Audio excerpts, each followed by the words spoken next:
January 17, 1940. The Bendlerblock, Berlin.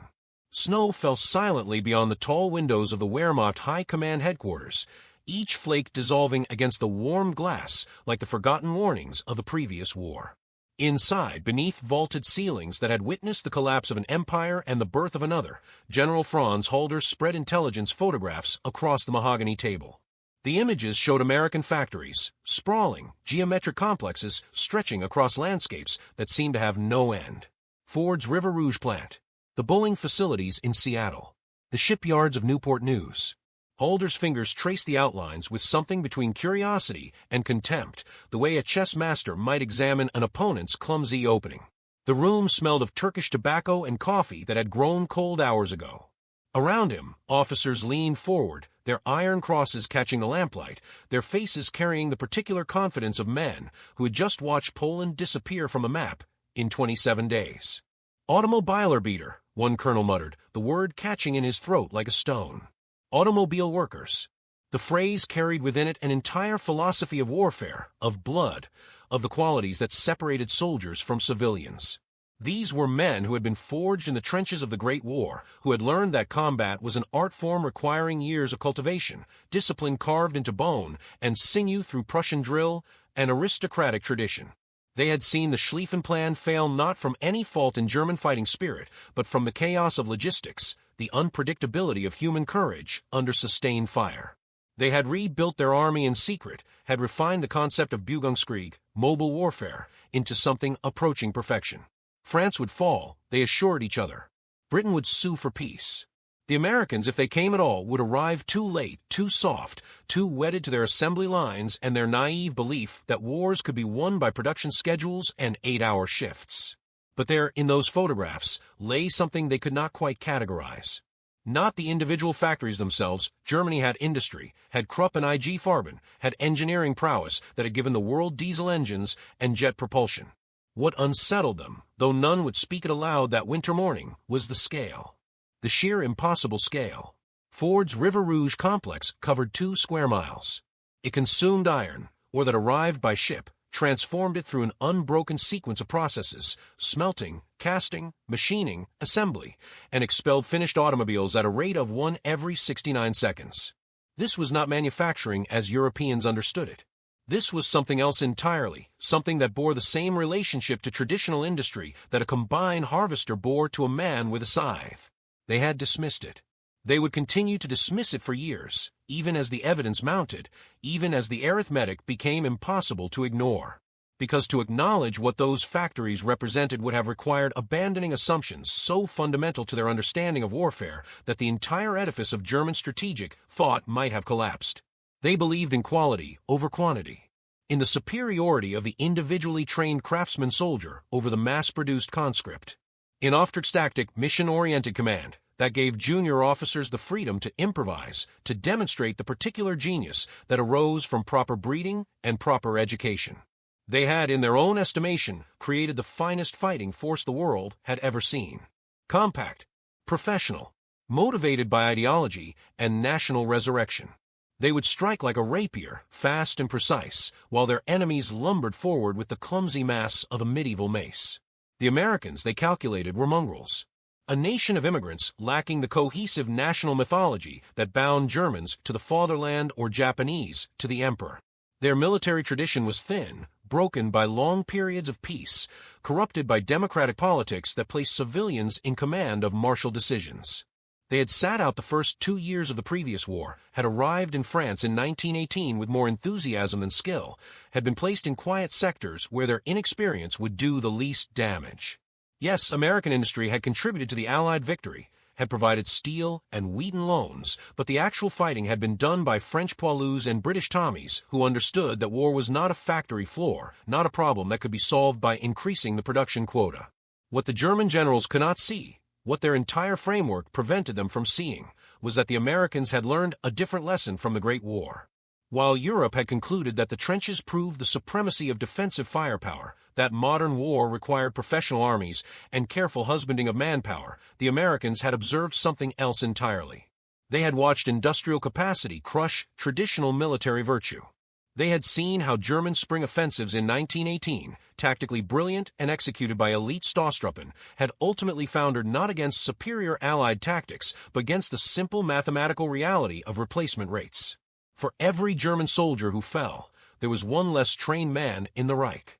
For every American who fell, there were 10,000 more stepping off assembly lines, not literal assembly lines, but the metaphor held, in training camps from Georgia to California, men who had grown up in a society that worshipped efficiency, that believed any process could be rationalized, systematized, and scaled.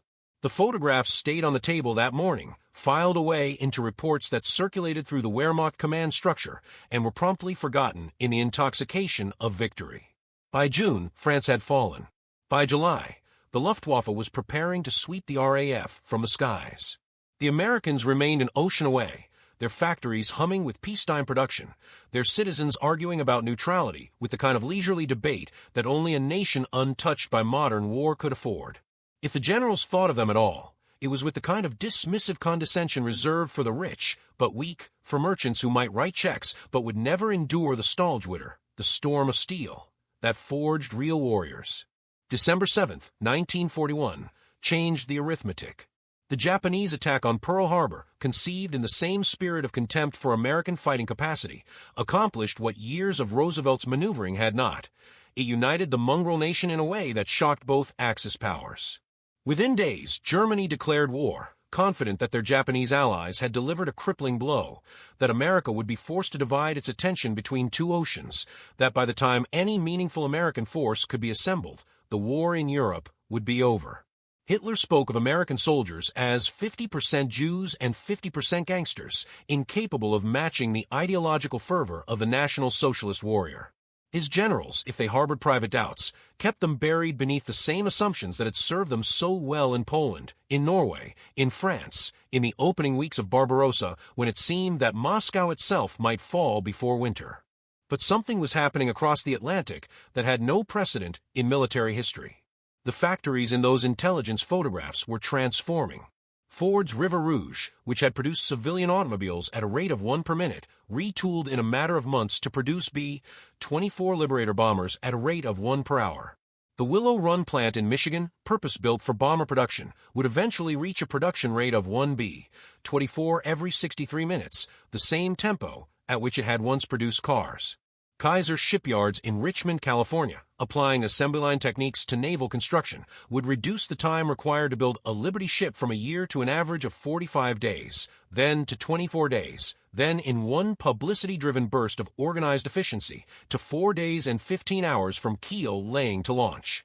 These numbers seemed impossible.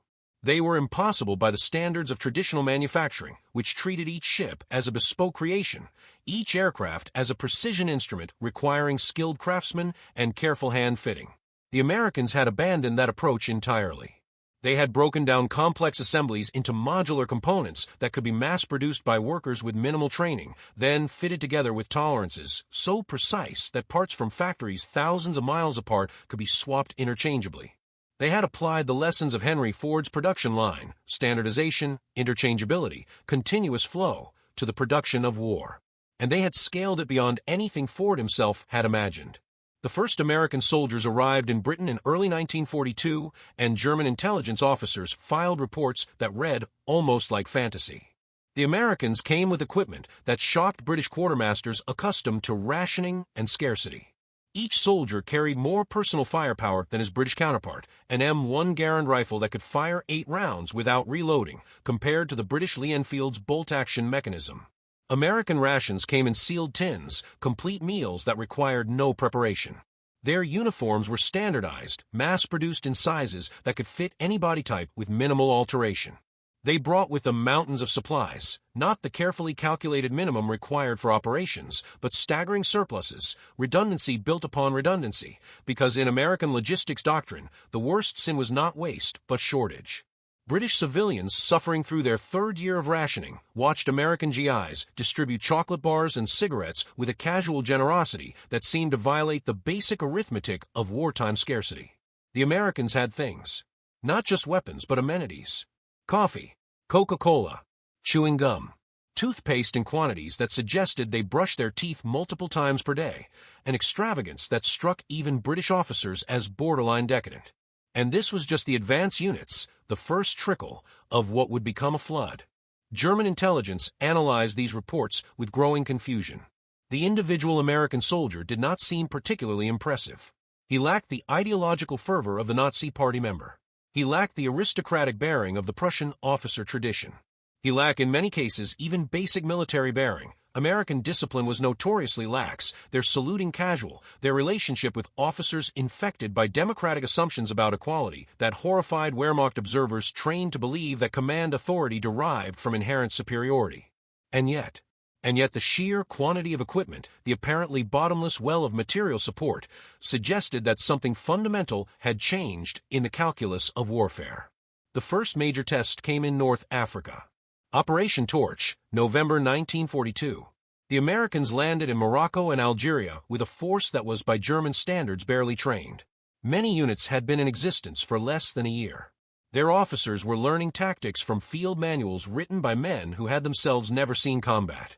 They made mistakes, terrible, costly mistakes that German professionals noted with grim satisfaction. At Kasserine Pass in February 1943, Rommel's Afrika Korps delivered what should have been a devastating lesson, smashing through American defensive positions and sending entire units fleeing in disarray. German commanders felt vindicated. Here was proof that manufacturing capacity could not substitute for professional military competence, that the factory soldiers were indeed inferior to warriors forged in actual combat. But Rommel himself, reading the intelligence reports in the aftermath of the battle, saw something his superiors in Berlin did not.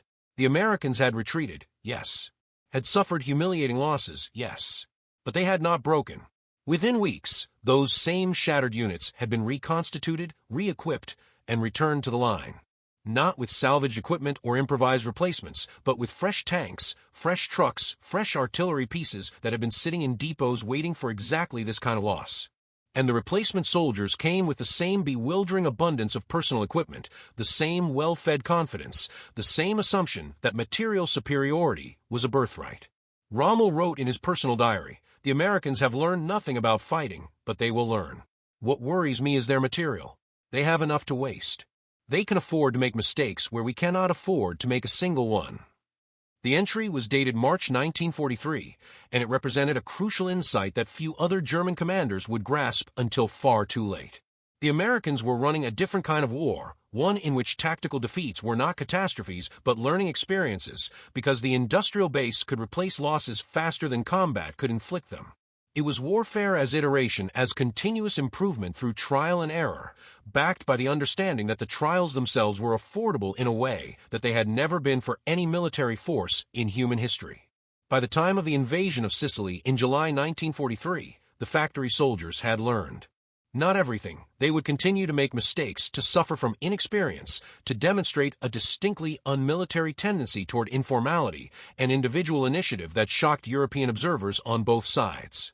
But they had learned to integrate their infantry with armor, to call down artillery with a coordination that reflected their industrial background, to treat combined arms warfare like a complex manufacturing process where timing and coordination mattered more than individual heroism.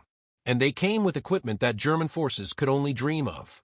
The M4 Sherman tank was inferior in armor and firepower to German Panthers and Tigers, yes, but the Americans could field 5 Shermans for every German heavy tank, and they could replace losses in days rather than months.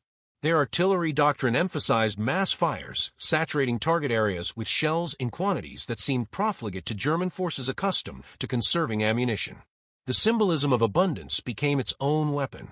German soldiers, interrogated after capture, spoke again and again of the psychological impact of American material superiority. The constant drone of American aircraft overhead, appearing in formations that seemed to darken the sky. The artillery barrages that lasted not minutes but hours, that turned defensive positions into moonscapes before the first infantry assault. The food, always the food, came up in interrogations, as captured Wehrmacht soldiers consumed hot meals prepared in mobile kitchens, drank real coffee instead of ersatz, discovered that American rations included cigarettes and chocolate as standard issue items. One captured Unteroffizier, a veteran of the Eastern Front, told his interrogators, "We knew we could outfight them man for man. But they had more of everything. More bullets, More bombs, more food, more trucks. You could fight them all day, kill twice as many of them as they killed of you, and the next morning there would be more of them and fewer of you. This was the terrible mathematics of industrial warfare, and it was most visible in the one commodity that mattered most: replacement soldiers. German training doctrine required months to produce a competent infantryman, years to train specialists like tank crews or pilots. As losses mounted on the Eastern Front and in Italy, Germany began to cannibalize its replacement pool, sending younger and younger soldiers to the front, reducing training time, accepting lower standards because there was no choice. The Americans, by contrast, were ramping up. By 1943, the United States was producing trained combat soldiers at a rate of 2 million per year. Not all of them reached Europe. The Pacific War consumed vast numbers, but those who did arrive came fresh from training centers that had systematized combat instruction the same way Ford had systematized automobile production. Small unit tactics were broken down into repeatable drills. Weapons handling was taught through mass instruction. Physical fitness was not an individual journey, but a measured process with quantifiable benchmarks. The results were not individually as impressive as a German soldier who had survived 2 years on the Eastern Front. But they didn't need to be. There were so many of them, and they kept coming wave after wave after wave. The invasion of Normandy on June 6, 1944, should have been a bloodbath for the Allies. The beaches were fortified with the full expertise of German military engineering. The defenders were veterans, many of them, who knew their fields of fire and had spent months preparing defensive positions. And in many sectors, it was a bloodbath. Omaha Beach, where American forces faced the strongest defenses, saw nearly 3,000 casualties in a matter of hours. German commanders, receiving the first reports, allowed themselves a moment of grim satisfaction. The Atlantic Wall had held. The factory soldiers had been thrown back into the sea with losses that should have been prohibitive. But by nightfall, American forces were still on the beach. By dawn of the second day, they were moving inland. By the end of the first week, more than 300,000 Allied soldiers had landed, along with 50,000 vehicles and 100,000 tons of supplies. The rate of buildup exceeded anything German planners had thought possible. They had calculated that it would take weeks for the Allies to establish a sustainable lodgment, weeks during which German reinforcements could be brought to bear and the invasion crushed. Instead, the artificial Mulberry harbors, vast floating piers that the Americans and British had towed across the Channel, were handling cargo at rates that exceeded many permanent French ports. Liberty ships were being deliberately grounded at high tide, unloaded at low tide, refloated and returned to England for more supplies, a use it and abuse it approach to logistics that treated multi-million-dollar vessels as disposable components in a larger system. German officers, reading these intelligence reports, struggled to comprehend the psychology behind such decisions. In German doctrine, equipment was precious, to be maintained and conserved because replacement was uncertain. The Americans seemed to regard everything as temporary, replaceable, part of a flow of material that had no end. Damaged trucks were cannibalized for parts or simply abandoned because new trucks were already en route from the ports. Artillery pieces that would have been carefully repaired by German crews were replaced entirely if they showed signs of wear. This was not carelessness, though it looked like carelessness to European eyes, but rather a profound understanding that in industrial warfare, the supply chain was the strategy. Every hour spent repairing equipment was an hour not spent fighting. Better to replace than to repair, when replacement was measured in days, and repair might take weeks. The breakout from Normandy in late July demonstrated what happened when American material superiority combined with competent operational planning. Operation Cobra opened with an aerial bombardment that involved more than 1,500 heavy bombers dropping more than 3,000 tons of high explosives on a 5-mile-wide front. German defensive positions that had held for weeks simply ceased to exist, obliterated by a weight of explosive that exceeded the entire tonnage dropped on Britain during the Blitz. The subsequent armored assault crashed through the shattered German lines and raced into Brittany, covering in days what would have taken weeks of methodical combat.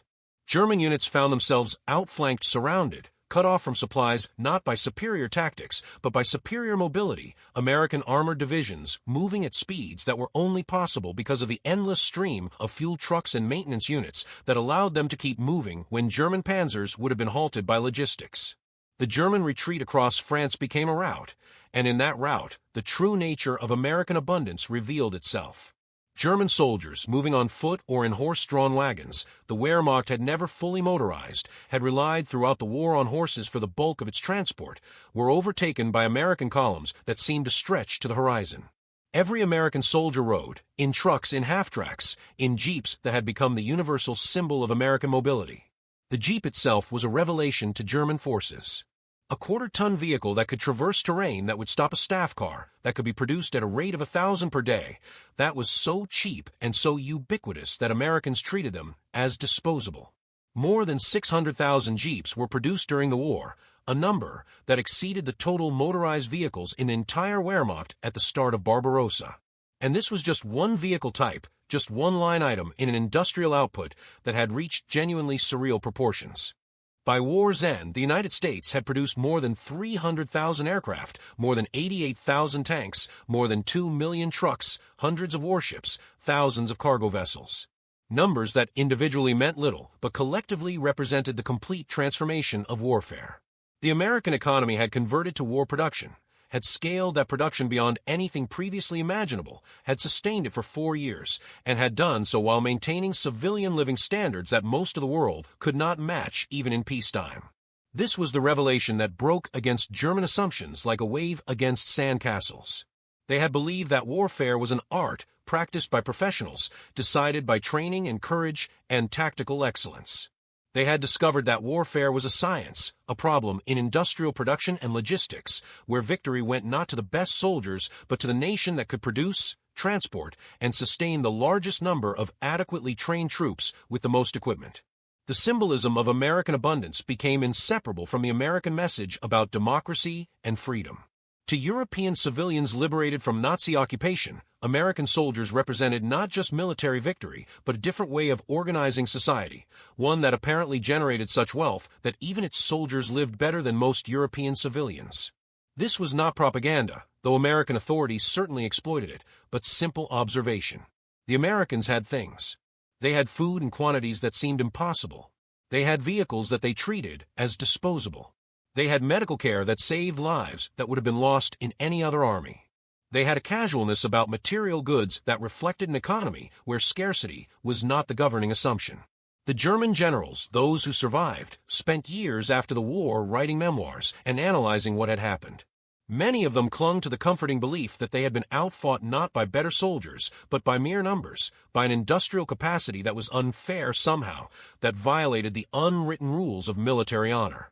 They wrote of German tactical excellence, of battles won despite overwhelming odds, of the superiority of German equipment and training. And they were not entirely wrong. In individual engagements, German forces often outfought their American counterparts.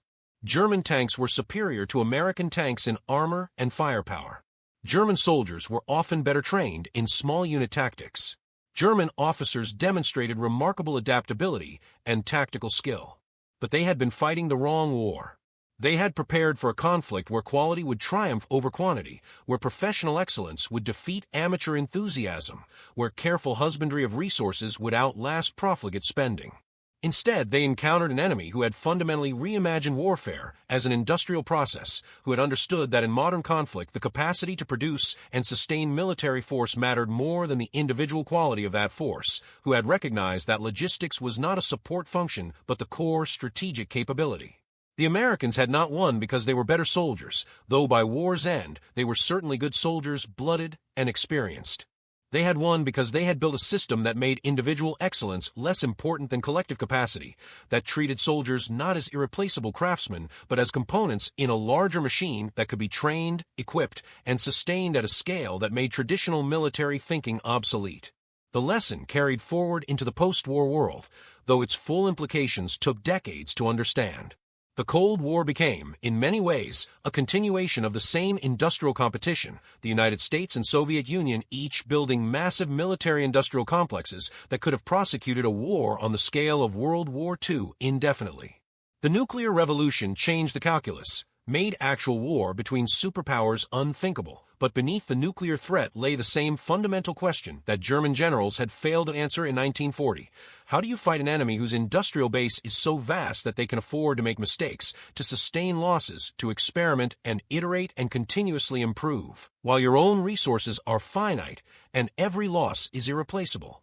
The symbolism persists in American military doctrine to this day.